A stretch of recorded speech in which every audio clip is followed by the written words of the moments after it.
ఇక పెహల్గాం దాడుల తర్వాత కేంద్ర ప్రభుత్వం అఖిలపక్ష సమావేశం పెట్టింది. ఆ సమయంలో ప్రతిపక్షాలన్నీ కూడా కేంద్రం ఏ చర్య తీసుకున్నా మద్దతు ఇస్తామంటూ ముక్త కంఠంతో చెప్పాయి. పాకిస్తాన్ని ఖండించాయి, అలాగే తీవ్రవాదాన్ని కూడా ఖండించాయి. కానీ ఆపరేషన్ సింధూర్ 100 రోజులు పూర్తి కాకముందే స్వరం మారింది సార్. కేంద్ర ప్రభుత్వంతో అధికార ప్రతిపక్షాల మధ్య ఒక మాటల యుద్ధం అనేది మొదలైంది.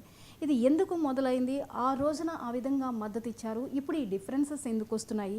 రాజకీయ ఏకాభిప్రాయం కాస్త రాజకీయ ఘర్షణగా ఎందుకు మారుతుంది? మారడం బాధాకరము, కానీ దీన్ని మారటానికి కారణం ఏంటి?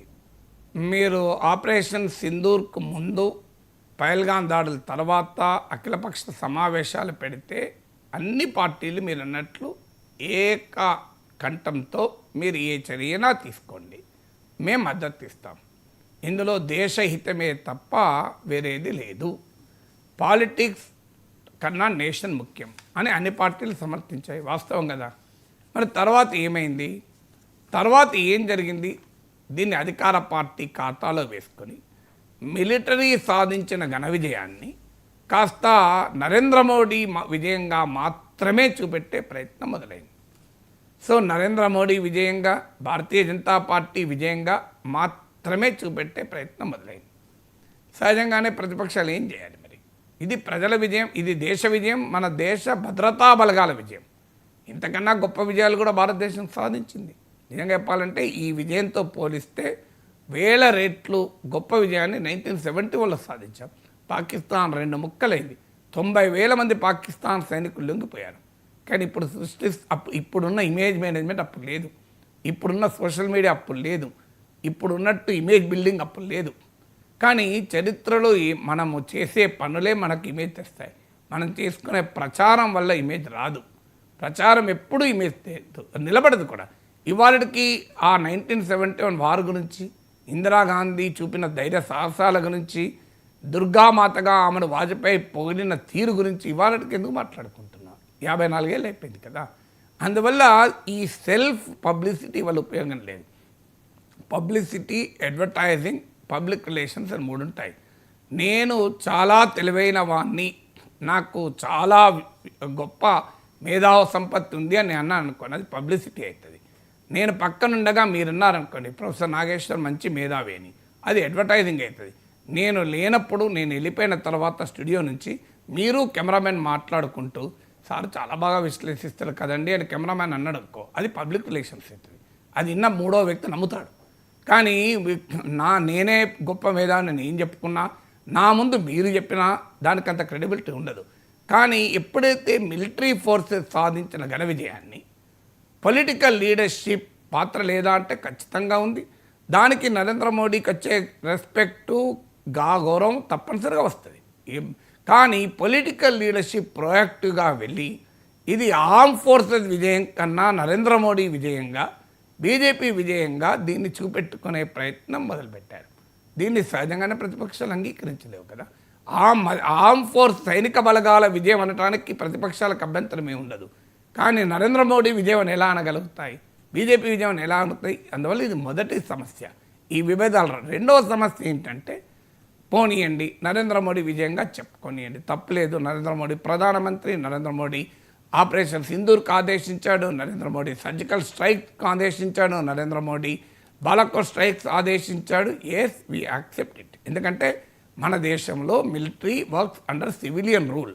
పొలిటికల్ లీడర్షిప్ ఆదేశాలు లేకుండా మిలిటరీ యాక్షన్ తీసుకోదు. కానీ ఇక గత ప్రభుత్వాలన్నీ దేశద్రోహులని, గత ప్రభుత్వాల కాలంలో ఏమీ జరగలేదని, మీరు మోడీ భాష చూడండి, ఎప్పుడైనా 214 కే పైలే, 2014 కే పైలే అంటాడు. ఇందులో వాజ్పేయి కూడా వస్తాడు. విచిత్రం ఏంటంటే వాజ్పేయి కూడా ఏమీ చేయలేదంటారు. వాజ్పేయి కూడా దేశద్రోహే, అసమర్థుడే. ఇక నెహ్రూ కాలం నుంచి తిట్టడం మొదలవుతారు. ఇప్పుడు ప్రతిపక్షాలకు అభ్యంతరం లేదు, మేమే గొప్ప వాళ్ళం, మమ్మల్ని మించిన వాళ్ళు లేరు అంటే తప్పేం లేదు. కానీ నీవు పనికి మాలినోడు, మీ నాన్న పనికి మాలినోడు, మీ నానమ్మ పనికి మాలింది, మీ తాత పనికి మాలినోడు, మీ ముత్తాత పనికి మాలినోడు, మీ ముత్తాత కూడా పనికి మాలినోడు అన్నా కూడా ఊరుకోవాలా? చెప్పండి. ప్రతిపక్షాలు ఊరుకుంటాయా? ఎక్కడి నుంచి వస్తున్నారు? నెహ్రూ ఇప్పుడు లీడర్ ఆఫ్ ద అపోజిషన్ ఎవరు? రాహుల్ గాంధీ. ఎవరు నెహ్రూ రాహుల్ గాంధీకి ముత్తాత. అంటే ముత్తాతను కూడా తిట్టినా ముడుచుకొని కూర్చోమంటే ఎవడు కూర్చుంటాడు నాకు చెప్పండి. ఇప్పుడు ముత్తాత ఎందుకు వచ్చిండు? అప్పటి కాలంలో అప్పుడున్న పరిస్థితుల్లో అప్పటి ప్రభుత్వాలు నిర్ణయాలు తీసుకున్నాయి. రైటా రాంగా చరిత్ర నిర్ణయించుకుంటుంది.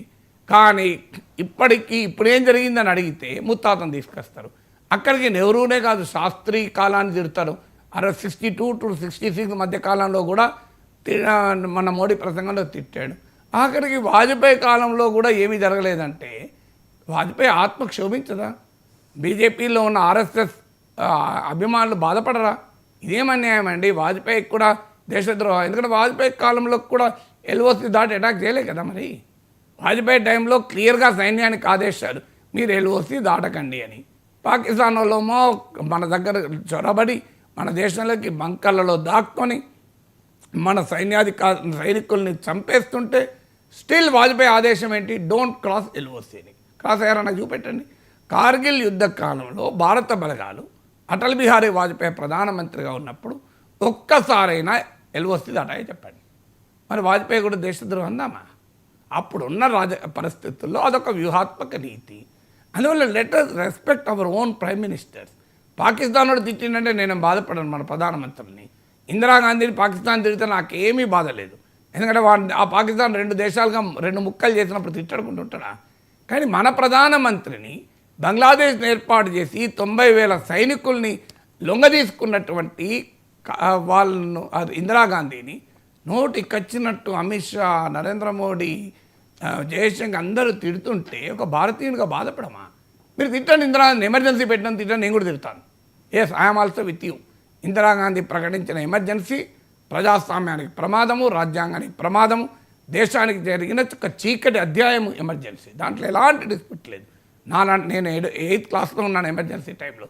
నాకు రాజకీయ చైతన్యమే ఎమర్జెన్సీకి వ్యతిరేకంగా నా రాజకీయ చైతన్యం పెరిగింది. సో అందువల్ల ఆ స్థాయి నుంచి ఇప్పటి వరకు నేను ఆ ఎమర్జెన్సీ వ్యతిరేక రాజకీయ చైతన్యంలో ఉన్నాను. I accept it.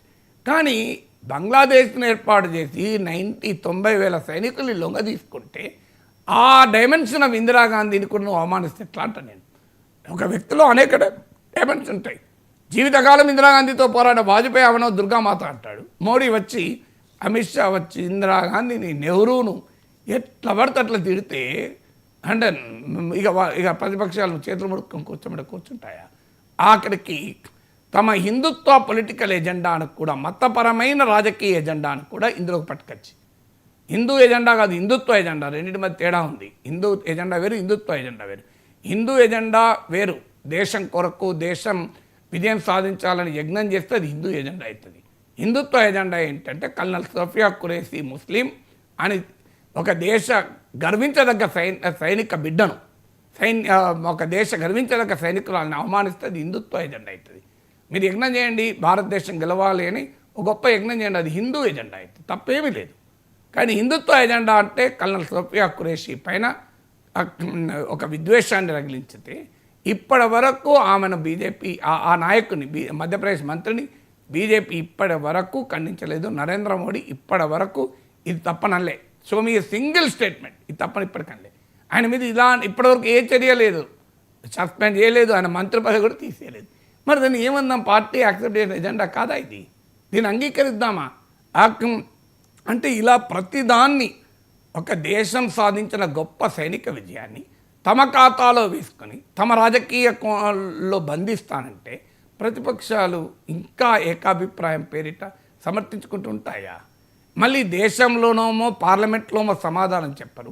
సింగపూర్కి వెళ్ళి chief of defence staff we have done tactical mistakes అని, మేము తప్పులు చేశాం, కొంత నష్టపోయాం, తర్వాత నేర్చుకున్నామని చెప్పి సింగపూర్లో ఫారిన్ మీడియా రాయిటర్స్ చెప్తాడు. అదేదేమో పార్లమెంట్లో అడుగుతానేమో దేశద్రోహం అవుతుంది.